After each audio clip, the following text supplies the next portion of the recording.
الحمد للہ الحمد للہ الحمد للہ رب العالمین، الصلاۃ والسلام علی رسولہ الامین وعلی آلہ واصحابہ اجمعین، اما بعد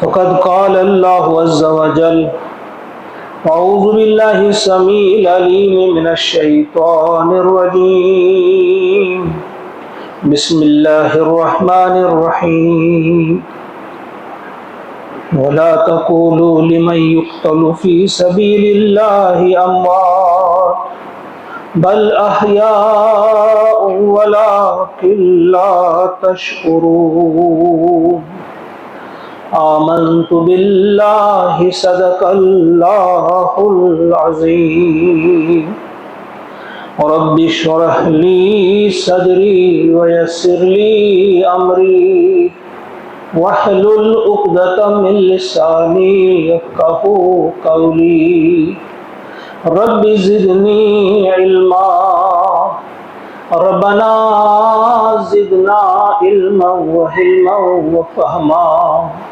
وَأَلْحِقْنَا بِالصَّالِحِينَ، رَبَّنَا تَقَبَّلْ مِنَّا إِنَّكَ أَنْتَ السَّمِيعُ الْعَلِيمُ۔ معزز و محترم حاضرین، محرم الحرام کا مقدس مہینہ، حرمت والا مہینہ، جس میں ہم اور آپ سانسیں لے رہے ہیں، آپ سب جانتے ہیں کہ یہ ہجری کیلنڈر کا پہلا مہینہ ہے۔ مہینے کل 12 رہے ہیں پہلے ہی سے۔ سورہ توبہ کی آیت نمبر 36 شاید سب کے ذہن میں ہوگی، اللہ کا ارشاد ہوتا ہے: ان عدۃ الشہور عند اللہ 12 شہرا، کہ بے شک مہینوں کی تعداد اللہ کے نزدیک 12 رہی ہے، شہرا مہینے، 12 مہینے رہے ہیں، فی کتاب اللہ، اللہ کی کتاب میں، یوم خلق السماوات والارض، اس دن ہی سے جس دن اللہ تعالیٰ نے آسمانوں اور زمین کو پیدا فرمایا، اس دن ہی سے مہینوں کی تعداد 12 رہی ہے اللہ تبارک و تعالیٰ کے نزدیک۔ منہا اربعۃ حرم، لیکن ان میں 4 مہینے جو ہیں وہ حرمت والے مہینے ہیں۔ ذالک الدین القیم، یہ دین قیم ہے، یہ مکمل ضابطہ ہے اللہ تبارک و تعالیٰ کا۔ فلا تظلموا فیہن انفسکم، تو تم اپنی جانوں پر ظلم نہ کیا کرو ان مہینوں میں۔ جو 4 مہینے ان میں اللہ تبارک و تعالیٰ نے فرمایا کہ حرمت والے مہینے ہیں، 3 تو یہ ایک ساتھ ہیں، ذی قعدہ، ذی الحجہ اور محرم الحرام، یہ 3 مہینے، اور پھر رجب کا مہینہ عمرہ کے لیے، اور یہ 3 حج کے لیے۔ ان 3 مہینوں میں جنگ کو ناجائز قرار دیا گیا تھا، حرام قرار دیا گیا تھا۔ ہاں، ایک صورت میں جائز تھی، اگر دشمن وہیں سے حملہ کرے تو جواب دیا جا سکتا ہے، ورنہ یہ 4 مہینے جو ہیں حرمت والے مہینے ہیں، مقدس مہینے ہیں۔ یہ جو حکم اس میں ہوا ہے، فلا تظلموا فیہن انفسکم، ان مہینوں کے اندر اپنی جانوں پر ظلم نہ کرو۔ ایک تو اس کے معنی یہ ہے کہ اس کے احکام میں کسی قسم کی کمی نہ رہے، یعنی جنگ و جدال سے آپ کو رکنا ہوگا۔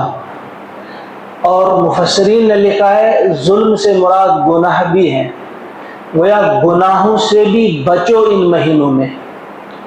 اس کا مطلب یہ نہیں کہ باقی مہینوں میں کر لو، نہیں، بلکہ ان مہینوں کے اندر گناہوں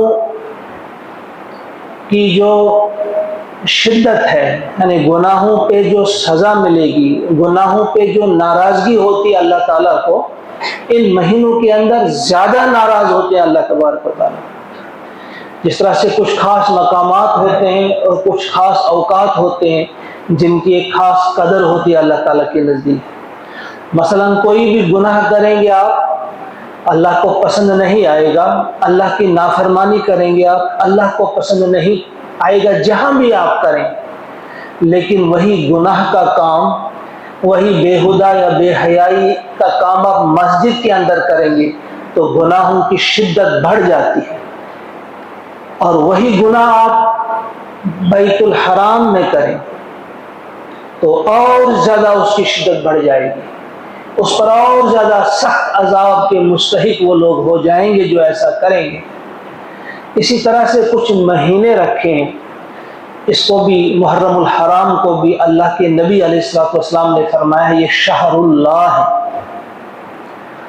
تو ان 4 مہینوں کے اندر بھی گناہ کرنے سے خصوصاً الگ سے یہ ہدایت ہے اس آیت کریمہ میں کہ ان مہینوں کے اندر گناہوں سے پرہیز کیا کرو۔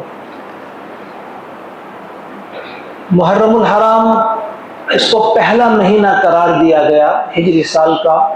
یہ آپ سب جانتے ہیں، یہ کیلنڈر جو تشکیل دیا گیا یہ پیارے نبی صلی اللہ علیہ وسلم کے وقت میں نہیں تھا، صدیق اکبر کے وقت میں بھی نہیں تھا، فاروق اعظم رضی اللہ تعالیٰ عنہ نے اس کا آغاز کیا۔ جب مشورہ ہوا کہ پہلا سال اس کیلنڈر کا کون سا منتخب کیا جائے، رکھا جائے، مختلف تجاویز آئیں۔ کسی نے کہا جس سال پیارے نبی علیہ الصلوۃ والسلام کی پیدائش ہوئی ہے اسی سال کو پہلا سال رکھا جائے، کسی نے کہا بدر کی فتح جو ہوئی ہے جس سال ہوئی، کسی نے کہا مکہ جب فتح ہوا، مختلف تجاویز تھیں، لیکن اتفاق اس بات پہ ہوا کہ جس سال ہجرت فرمائی رسول اللہ صلی اللہ علیہ وسلم نے اس سال کو پہلا سال رکھا جائے، قرار دیا جائے، کیونکہ وہی ٹرننگ پوائنٹ تھا۔ مکہ کو چھوڑ کر جب مدینہ کی طرف آپ چلے آئے، ایک اسلامک اسٹیٹ نے جنم لیا، ایک اسلامک چھوٹی سی سٹی اسٹیٹ جسے کہا جاتا ہے، شہری ریاست، ایک ہی شہر پر تھی وہ مشتمل وہ ریاست، پھر وہ ٹرننگ پوائنٹ ثابت ہوا۔ تو بہرحال اسی سال کو پہلا سال رکھا گیا، اور اب یہ سوال تھا کہ پہلا مہینہ اس سال کا کون سا رکھا جائے، تو پھر اس پر اتفاق ہوا کہ محرم الحرام۔ اس کی وجہ یہ ہے کہ اس سے پہلے جو ذی الحجہ ہے، ذی الحجہ میں جب حج کر کے لوگ لوٹتے ہیں وہ گناہوں سے بالکل پاک صاف ہو کر لوٹتے ہیں۔ اب نیا سال شروع ہوتا ہے، یہاں سے اس کو رکھا جائے، اس کو نیا سال رکھیں گے، پہلا سال یہی ہوگا، اب نئی زندگی یہاں سے شروع ہوگی، پاک اور صاف قسم کی زندگی، گناہوں سے بالکل پاک زندگی کا آغاز یہاں سے ہوگا۔ یا جو حج نہیں کر سکتے قربانی تو کرتے ہیں، لہذا گناہوں کی معافی کے بعد محرم الحرام کو پہلا مہینہ قرار دیا گیا۔ اس مہینے کی بڑی فضیلت ہے، خصوصاً اس میں جو 10 محرم الحرام ہے، اس دن آپ سب جانتے ہیں کہ بہت سارے اہم واقعات ہوئے ہیں، جیسے حضرت آدم علیہ السلام کی توبہ قبول ہوئی ہے، حضرت آدم علیہ السلام اور حضرت حوا علیہ السلام ان کی ملاقات ہوئی عرفات کے میدان میں، ایک دوسرے کو پہچانا، حضرت نوح علیہ السلام کی جو کشتی ہے وہ کوہ جودی پہ آ کے ٹھہری اور ان کی جو قوم اس کو اللہ تعالیٰ نے غرق کر دیا، اور موسیٰ علیہ السلام کو بھی نجات ملی فرعون اور فرعونیوں سے اسی 10 محرم الحرام کو، اور یونس علیہ السلام کو بھی اللہ تعالیٰ نے مچھلی کے پیٹ سے آزادی عطا کی۔ گویا یہ ایسا مہینہ ہے یا یہ ایسے ایام ہیں جن میں آزادی ملی ہے، ایک انسان، ایک نبی اور اس کی قوم کو اللہ تعالیٰ نے فتح عطا فرمائی ہے، نجات دی ہے دشمنوں کے اس جبر سے، ظلم سے، تو یہ پہلا مہینہ قرار پایا۔ اس مہینے کی 9ویں اور 10ویں تاریخ کے روزے کے بارے میں بھی حکم ہے۔ پیارے نبی علیہ الصلوۃ والسلام نے فرمایا کہ رمضان المبارک کے روزے کے بعد اگر کوئی روزہ اہم ہے وہ ہے 10 محرم الحرام کا۔ آپ نے بھی روزہ رکھا 10 محرم الحرام کا، اور فرمایا کہ اگلے سال اگر میں زندہ رہا تو 9ویں تاریخ کا بھی روزہ رکھوں گا، گویا 9 اور 10 کا۔ وہ یہود کی مخالفت میں، یہود 10ویں کا روزہ رکھتے تھے، تو آپ نے فرمایا ہم 9ویں اور 10ویں کا روزہ رکھیں گے۔ جس طرح فرض نماز کے بعد اہم ترین نماز مانی جاتی ہے تہجد کی نماز، اسی طرح سے فرض روزوں کے بعد جو اہم ترین روزہ جانا جاتا ہے، مانا جاتا ہے حضور کے فرمان کے مطابق، تو وہ ہے محرم الحرام، اسی 9 اور 10 کا روزہ، بلکہ 10 کا روزہ۔ یہ واقعات جو ہوئے عظیم واقعات ہیں سارے جن کے میں نے تذکرہ کیا، لیکن ایک ایسا واقعہ جو 61 ہجری میں اس آسمان نے دیکھا، شاید ہی اس قسم کا واقعہ کبھی اور اس آسمان نے دیکھا، جب رحمت للعالمین محمد الرسول اللہ صلی اللہ علیہ وسلم کے نواسے حضرت امام حسین رضی اللہ تعالی عنہ کی شہادت اور ان کے پورے خاندان کا کٹ جانا، شہادت پانا، یہ ایک ایسا واقعہ ہے جسے یاد کر کے نہ چاہتے ہوئے بھی آنکھیں بہہ پڑتی ہیں، دل پریشان ہوتا ہے، کیا حالت رہی ہوگی۔ وہی ہونٹ جن پہ بوسہ دیا کرتے تھے محمد عربی صلی اللہ علیہ وسلم، وہ گرد آلود، سر مبارک کاٹ کر مٹی اور ریت میں لت پت۔ یہ ایسے واقعات ہیں جن کو بیان کرنا بھی مشکل ہو جاتا ہے، لیکن بہرحال ہمیں ماتم تو ہم نے نہیں کرنا ہے۔ کسی شاعر نے کہا ہے جو مردہ سمجھتے ہیں شہیدوں کو وہ رو لیں، جو مردہ سمجھتے ہیں شہیدوں کو وہ رو لیں، ہم زندہ جاوید کا ماتم نہیں کرتے۔ شہداء ان کے بارے میں جو میں نے ابھی آیت کریمہ پڑھی سورہ بقرہ میں ہے، وَلَا تَقُولُوا لِمَنْ يُقْتَلُ فِي سَبِيلِ اللَّهِ أَمْوَاتٌ، خبردار جو اللہ کی راہ میں مارے جائیں انہیں مردہ مت کہو۔ اللہ تعالیٰ نے روک دیا ہے، منع کر دیا، خبردار ان کو مردہ نہ کہنا۔ وَلَا تَقُولُوا لِمَنْ يُقْتَلُ فِي سَبِيلِ اللَّهِ أَمْوَاتٌ بَلْ أَحْيَاءٌ وَلَكِنْ لَا تَشْعُرُونَ، بلکہ وہ زندہ ہے، حقیقت یہ ہے کہ وہ زندہ ہے، لیکن تمہیں وہ شعور نہیں، وہ نظر تمہارے پاس نہیں کہ آپ ان کی زندگی کا جائزہ لیں، آپ ان کی زندگی کو دیکھ سکیں، محسوس کر سکیں، وہ شعور آپ کے پاس نہیں۔ تو امام حسین رضی اللہ تعالی عنہ، ان کی وہ شہادت اور آپ کے پورے خاندان کی، 3 بیٹے آپ کے ساتھ تھے، علی اکبر، علی اوسط اور علی اصغر، تینوں بیٹوں کے نام علی تھے، اور علی اوسط جو تھے ان کو زین العابدین بھی کہا جاتا ہے، بس وہ بچے اس وجہ سے کہ وہ بیمار تھے۔ حضرت علی کی جو دوسری بیویاں تھیں، ان کی جو اولاد تھی، ان کی اولاد سے بھی بیٹے 9 شہید ہوئے۔ اور آپ کہ کون کون وہاں پہ ہیں، یہ واقعات کئی بار کہے جا چکے ہیں، میں اس وقت ان کو نہیں دہراؤں گا، لیکن صرف پیارے نبی علیہ الصلوۃ والسلام کی محبت کیا تھی امام حسین کے ساتھ۔ مستدرک للحاکم حدیث نمبر 4818، خود بھی آپ پڑھ لیں، یہ پڑھنے کی عادت ہمیں ہونی چاہیے۔ اس حدیث میں فرماتے ہیں کہ ایک بار ام الفضل ام الفضل کون تھی؟ لبابہ بنت حارث ان کا نام تھا، ام الفضل انہیں کہا جاتا تھا۔ یہ حضرت عباس رضی اللہ تعالیٰ عنہ کی زوجہ محترمہ تھی، یعنی پیاری نبی صلی اللہ علیہ وسلم کی یہ چچی تھی۔ انہوں نے خواب دیکھا، اور خواب میں کیا دیکھتے ہیں؟ حضور علیہ السلام کے جسم کا ایک ٹکڑا کٹ کر آپ کی گود میں آتا ہے، آپ بڑی پریشان ہوتی ہیں۔ آپ نے یہ خواب بیان کیا پیارے نبی صلی اللہ علیہ وسلم کے سامنے، روتے ہوئے، غمگین ہوتے ہوئے۔ تو پیارے نبی علیہ السلام مسکرائے، یہ حیران ہوئی کہ ایسا بھیانک خواب میں نے دیکھا ہے اور حضور مسکرا رہے ہیں۔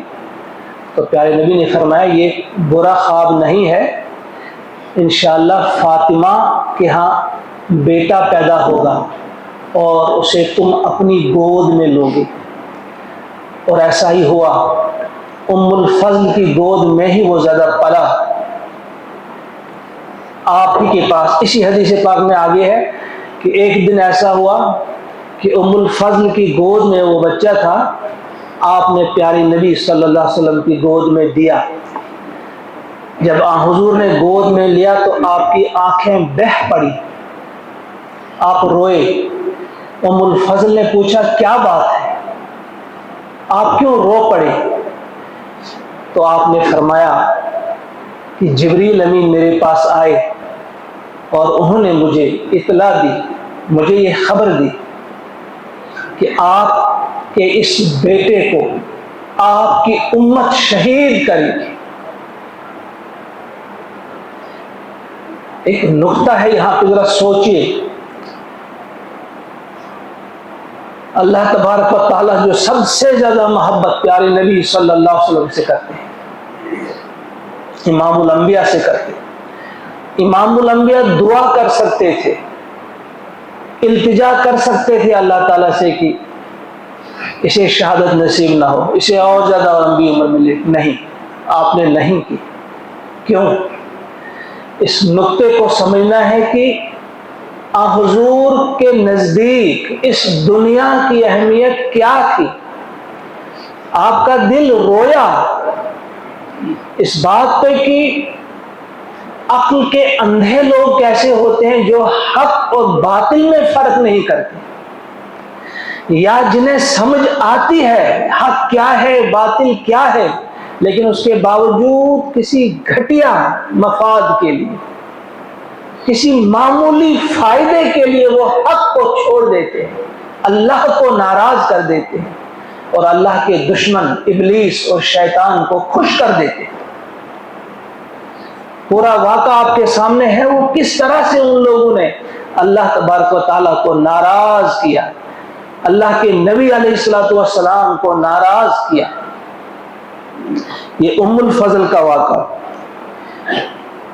حضور علیہ السلام مؤذن تو نہیں تھے، لیکن حضرت حسین علیہ السلام کے کان میں اذان آپ ہی نے دی، اور عقیقہ بھی آپ ہی نے 7ویں دن ان کا کیا، اور نام بھی آپ ہی نے رکھا۔ حضرت علی سے پوچھا نام کیا رکھا ہے؟ جب پہلا بیٹا پیدا ہوا کہا حرب، آپ نے کہا نہیں حسن۔ دوسرا بیٹا جب پیدا ہوا حسین، کیا نام رکھا ہے؟ حضرت علی نے ان کا نام بھی رکھا تھا حرب، جنگجو۔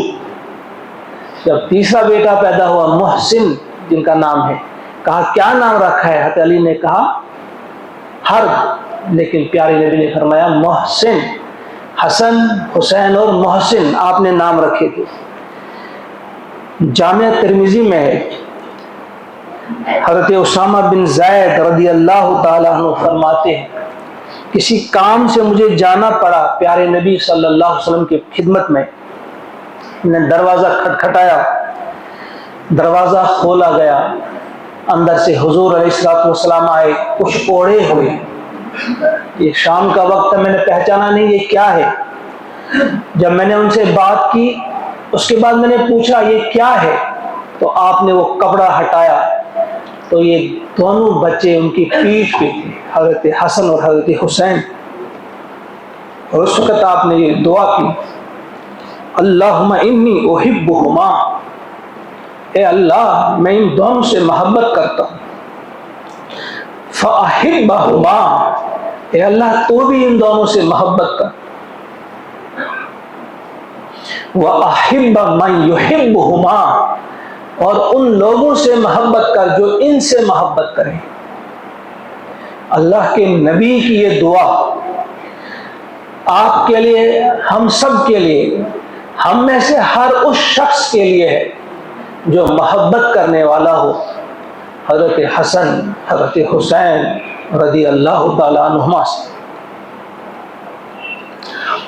مستدرک ہی میں امام حاکم کی جو مستدرک ہے 4775 حدیث نمبر ہے، اس میں اکثر انہی سے حدیثیں لی گئی۔ آپ کو معلوم ہونا چاہیے مستدرک کیا ہوتا ہے، اسے ہم کہیں گے ضمیمہ، یعنی کسی وجہ سے امام بخاری اور امام مسلم کی کچھ حدیثیں جو رہ گئی تھی ان سے، جو ان نے اصول اور شرائط طے کیے تھے ان پر وہ پورا اترتی ہیں، وہ احادیث پاک وہ رہ گئی تھی، انہوں نے ان کو جمع کیا ہے۔ اس لیے علماء کے نزدیک اس کتاب کا وہی مقام اور مرتبہ ہے جو بخاری یا مسلم کا ہے۔ اس کو مستدرک اس لیے کہا جاتا ہے چھوڑی ہوئی، جس طرح کوئی خیمہ جب کہیں لگتا ہے، جب وہ قافلہ چلا جاتا ہے، اگر کچھ رہ گئی پیچھے کی جو اس کو اکٹھا کیا جاتا ہے، جمع کیا جاتا ہے، اسے استدراک کہا جاتا ہے۔ یہ ہمارے ذہن میں رہے کہ یہ کوئی عام کتاب نہیں حدیث کی، آپ یہ سمجھیں بخاری ہی ہے، یہ جو بھی اصول اور شرائط طے کیے کہ امام بخاری نے، امام مسلم نے، وہ برابر اس میں اترتے ہیں۔ وہی حدیث ہے ان کی 4775 حدیث نمبر ہے۔ آپ فرماتے ہیں کہ ایک نماز میں، ظہر کی نماز تھی یا عصر کی نماز تھی، حضور علیہ السلام نے لمبا سجدہ کیا، تو حضرت شداد رضی اللہ تعالیٰ عنہ فرماتے میں دیکھنے لگا، سر اٹھایا کہ کیا بات ہے، کوئی حادثہ پیش تو نہیں آیا؟ جب میں نے دیکھا تو آپ کی گردن مبارک پر ایک بچہ تھا، حسین تھا یا حسن تھا، دو میں سے ایک بچہ تھا، آپ کی گردن پہ آپ نے دیر تک سجدہ کیا۔ جب نماز مکمل فرمائی آپ نے تو کسی صحابی نے آپ سے عرض کیا کہ یہ کیا وجہ ہے، آج آپ نے بڑا لمبا سجدہ کیا، وہی نازل ہوئی یا کچھ اور مسئلہ تھا؟ تو آپ نے کہا نہیں، میرا بچہ جو تھا میں نے مناسب نہیں سمجھا کہ اس کو میں تکلیف دوں، اس کو اتار دوں۔ لمبا سجدہ آپ نے فرمایا۔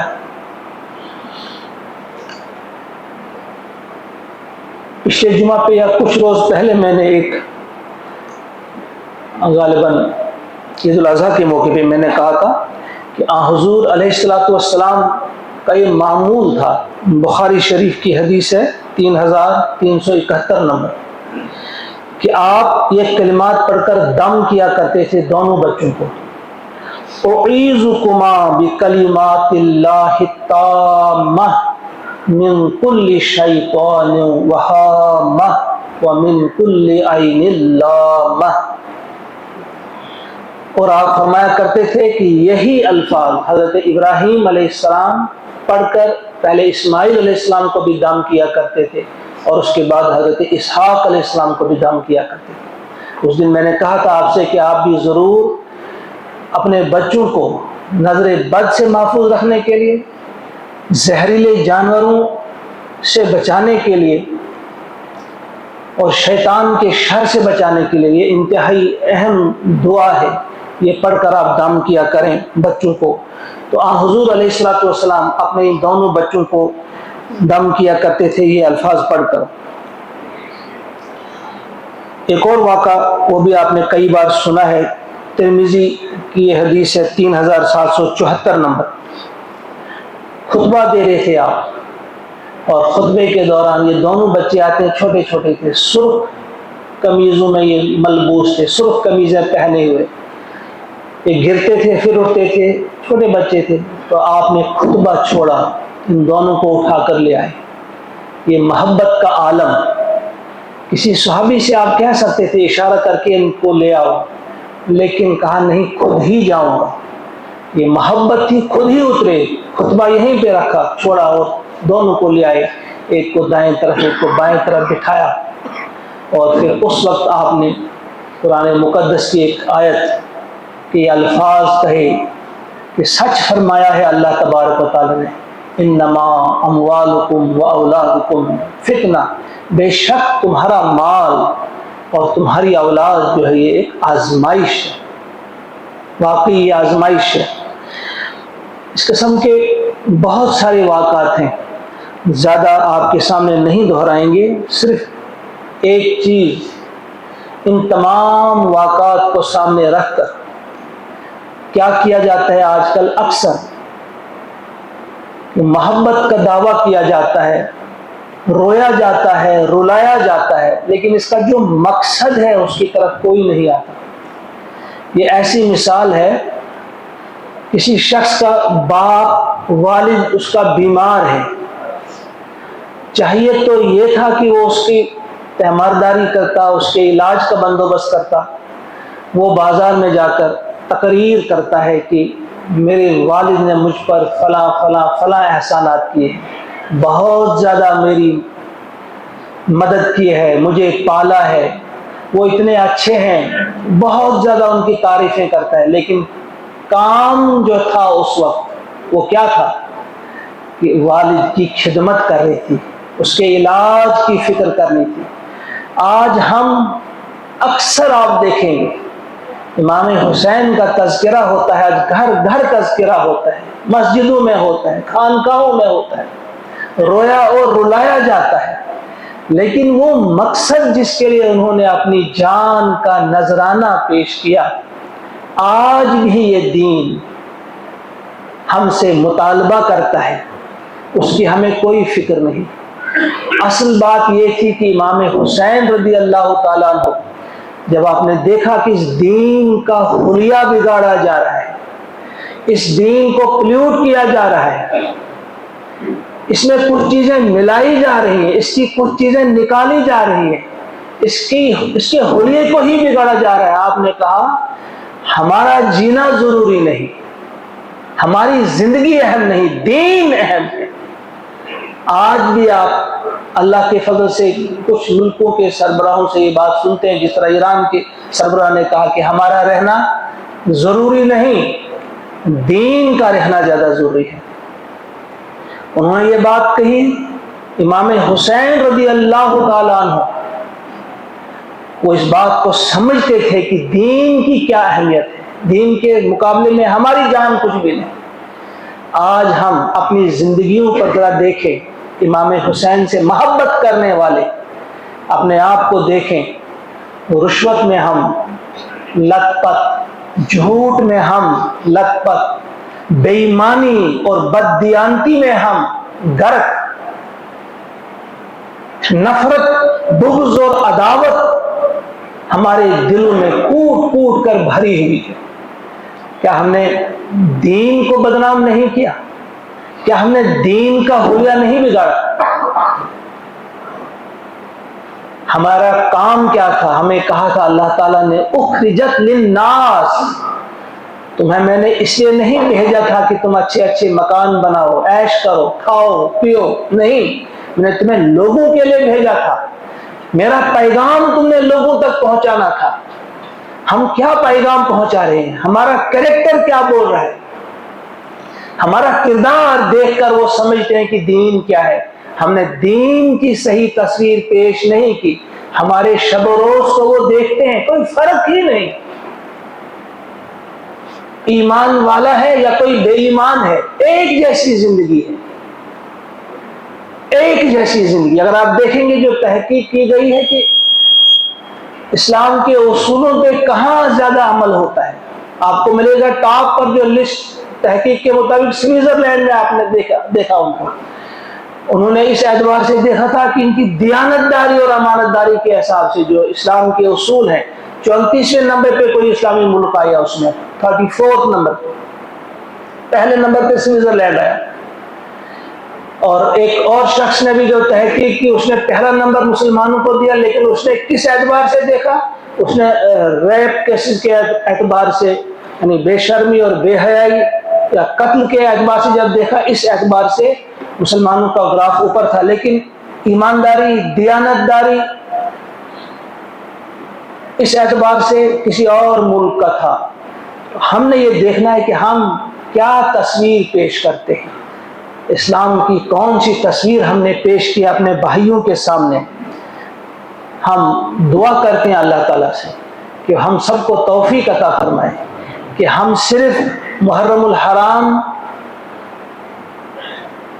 میں قدم رکھ کر امام حسین یا آپ کے ساتھیوں کے واقعات سن کر یا سنا کر رونے کا ہی کام نہ کریں، بلکہ اپنے دل کو بدلنے کا کام کریں. کسی نے اچھی بات کہی، وہ قتل حسین اصل میں مرگ یزید ہے. اسلام زندہ ہوتا ہے ہر کربلا کے بعد. اسلام تو زندہ ہی ہے، اس نے زندہ نہیں ہونا ہے، ہمارے دل زندہ ہوتے ہیں. اب ہمارے دلوں میں، ہمارے دلوں کو زندگی ملتی ہے. اگر ہم واقعی سمجھیں گے، اپنے دلوں کو زندہ کریں گے، اسلامی اعتبار سے اپنے دلوں کو زندہ کریں گے تو ہم کامیاب ہیں. لہذا اللہ سے دعا کیجیے کہ وہ ہم سب کو توفیق عطا فرمائے. یہ صرف خالی تقریریں نہ ہوں، رسمی تقریریں نہ ہوں، رسمی جمعے نہ ہوں، ہاں جی ہم نے جمعہ پڑھ لیا، ہم مسلمان ہو گئے، نہیں، بلکہ کچھ تبدیلی آ جائے ہماری اخلاق میں، ہمارے کردار میں، ہمارے گفتار میں، ہر لحاظ سے ہماری زندگی میں تبدیلی آئی. اللہ تعالیٰ مجھے بھی اور آپ کو بھی توفیق عطا فرمائے کہ ہم اپنے آپ کو بدلنے میں کامیاب ہو جائیں. اور ایک دو باتیں کہ جو کچھ عجیب قسم کی چیزیں اس مہینے میں کی جاتی ہیں، کچھ لوگ کہتے ہیں کہ بھائی اس مہینے میں گوشت نہیں کھانا چاہیے. بالکل غلط بات ہے. اس مہینے میں نکاح نہیں کرنا چاہیے. کہاں سے یہ بات انہوں نے لی؟ منحوس سمجھا جاتا ہے کہ کسی کاروبار کا آغاز نہیں کریں گے اس مہینے میں، مکان کا کام لگانا ہے تو شروع کرنا ہے تو اس مہینے میں نہیں کریں گے. یہ انتہائی غلط بات ہے. یہ منحوس ایسا نہیں ہے، بلکہ یہ انتہائی حرمت والا مہینہ ہے، محترم مہینہ ہے، عزت والا مہینہ ہے. لہذا یہ چیزیں اپنے ذہن سے نکال دیجئے اور بس کام کے مسلمان بننے کی کوشش ہم نے کرنا ہے. اللہ تعالیٰ سے توفیق مانگی. ربنا تقبل منا انک انت السمیع العلیم. السلام علیکم ورحمۃ اللہ وبرکاتہ.